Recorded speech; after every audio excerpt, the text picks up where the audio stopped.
Well, hello and welcome back. Well, I'm finally getting to making some more vertical towers.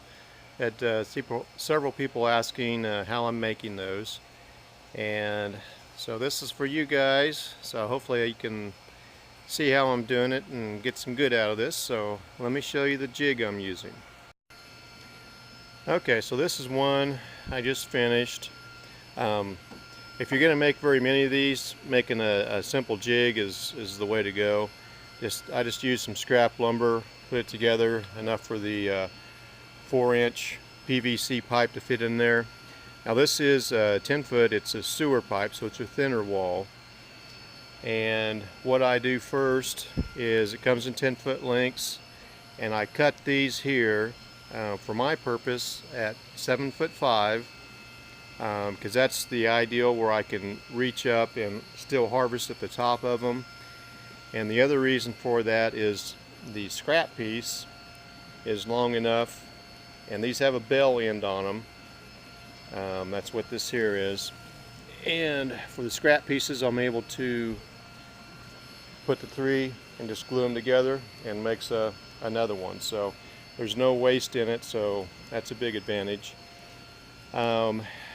Let me put a new pipe in there and I'll show you how the jig works. Okay, so on my jig, what I do is first just mark a center line on there.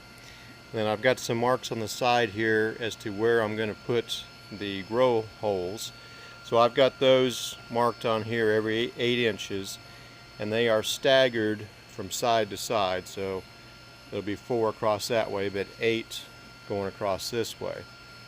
So I just put that there on my center mark, and then I rotate it over to this mark, and then that gives me where I'm going to put my hole for the chain that holds them up. And then I go along on this side and mark those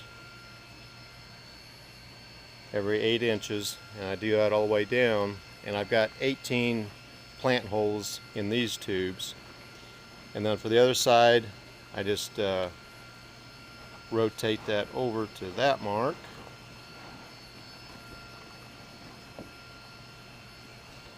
And then again mark the hole, chain hole, and then I'll go along and mark my plant holes for this side.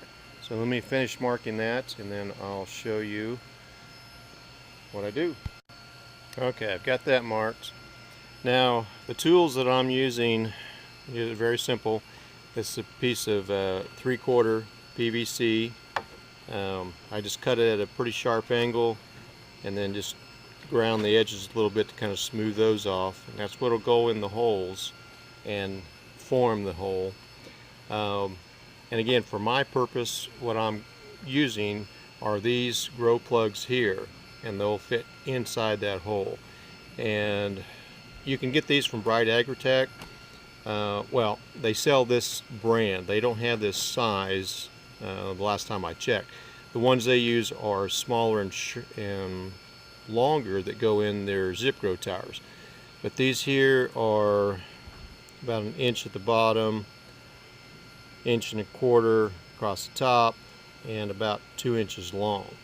So those are the ones that I've been using, and they work really well. This little doohickey actually goes this way. This was one from one of my subscribers out there. This is a recommendation from you, and I'm going to try this. I won't have it in this video here, but we'll see if that will work, and hopefully it will. And then my heat gun, this is a paint scraper, and this is a 1200 watt heat gun paint scraper. Works real well. Alright, now I'll get my holes drilled, and the hole I'm using is the drill bit's 3/8 drill bit for the grow plug holes. Now for the chain holes, I'm using, it's like a 3/16 bit there, but just whatever it is for the chain to fit into the hole for that size there. And Oh, here's some samples, test runs I've done on pipes. So you can see, use this and just tested all kinds of different drill bit hole sizes and different size tools, metal and inch PVC and wood, and I came down to this, to the 3/4 shaped PVC, and that is working real well on that. So let me get my holes drilled here, and then we'll start heating those and forming them. Okay, so I got my holes drilled on this side here.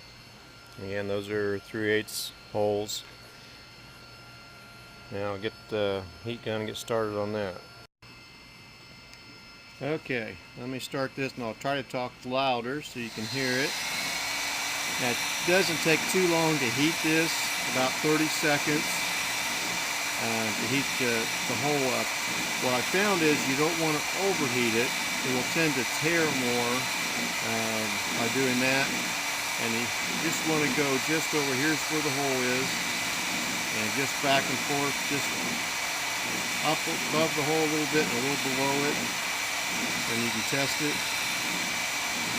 and you'll see it will just be able to flex right around the hole. That's good. And then push in and keep forward pressure on it so you get this lip here, and you just hold down on it, and then I just throw a wet rag on there, and then I just hold on, just holding this down, light pressure to hold it in there, and then I go on to my next hole.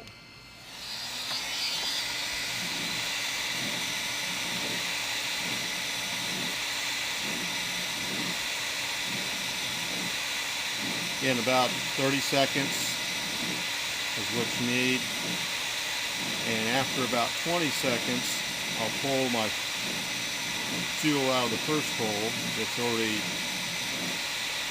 dried, and I'll test that, and that's good. Stick it in, get that forward pressure, and pull back a little bit, and then put your wet rag on there, and then go to the next hole. And that's basically it. Let me finish up those, and I'll show you what they look like.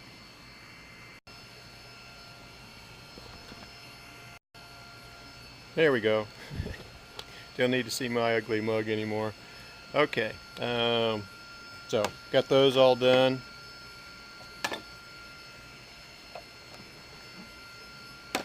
So that's what the holes look like. That's kind of what I'm shooting for. I like a little bit of sharp edge right there.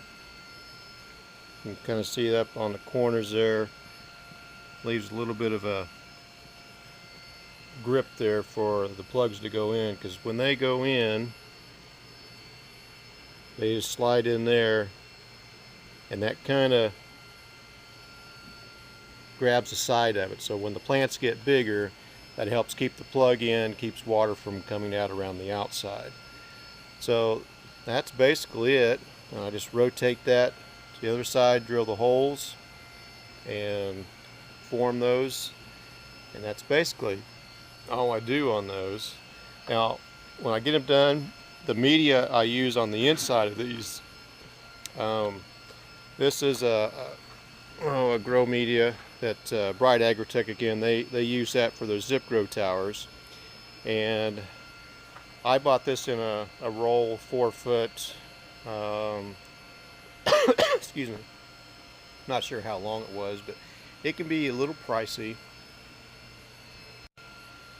So I just take that roll and then I cut it down to this size here, and that just slides right up into the pipe, fits in there just like that, and then the plants, that gives the roots something to go to on each side. Alright, well that's going to do it for this video.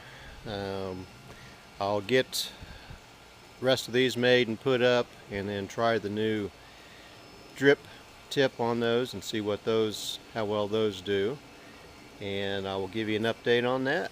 So thanks for watching, and we'll see you next time.